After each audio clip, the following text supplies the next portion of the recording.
चलिए दोस्तों बात करते हैं सिक्योर नए क्वेश्चन के बारे में।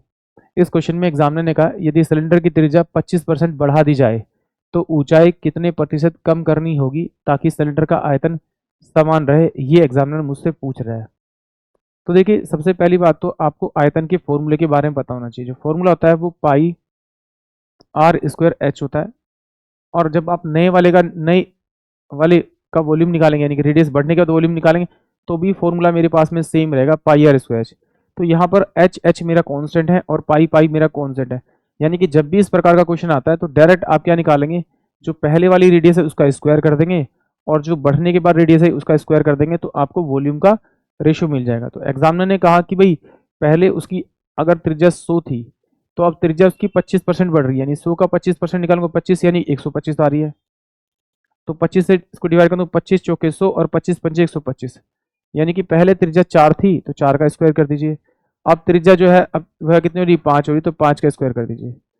तो ये 16 हो जाएगा, ये कितना हो जाएगा आपका 25 हो जाएगा। तो पहले इसका वॉल्यूम कितना था, 16 था, त्रिज्या को 25% बढ़ाने के कारण उसकी जो वॉल्यूम हो गया वो 25 हो गया। तो इस 25 को 16 बढ़ाने के लिए इसमें कितने परसेंट की कमी करनी पड़ेगी, तो ये कितना होगा आपका 9, 16 9 25, 9 बटे में 25 और इनटू में आप इसे 100 कर दीजिए। जितने परसेंट की इसकी वॉल्यूम में कमी करनी पड़ेगी उतने परसेंट की उसकी हाइट में कमी होगी।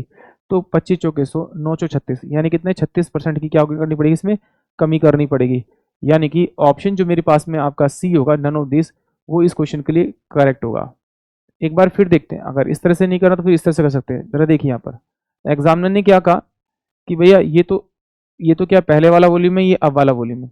अगर इस वॉल्यूम को मैं अगर 25 से मल्टीप्लाई कर दूं और इसको मैं अगर किससे मल्टीप्लाई कर दूं, आपका इसको अगर मैं 16 से मल्टीप्लाई कर दूं, तो ये दोनों का वॉल्यूम बराबर हो जाएगा। इसका मतलब है कि इसकी जो हाइट है वो 25 थी, उसको 16 करना पड़ेगा तब जाके इसका वॉल्यूम बराबर होगा। तो कितने का डिफरेंस आ रहा है आपका, 9 का डिफरेंस आ रहा है। कितने पे आ रहा है, 25 पर आ रहा है। इनटू में कर दीजिए 100, तो 25 चौके 100 यानी कि 9 चौ 36, यानी कि 36% की उसे हाइट में कमी करनी पड़ेगी। यानी कि ऑप्शन सी। आई होप आप सभी को क्वेश्चन समझ में आया होगा।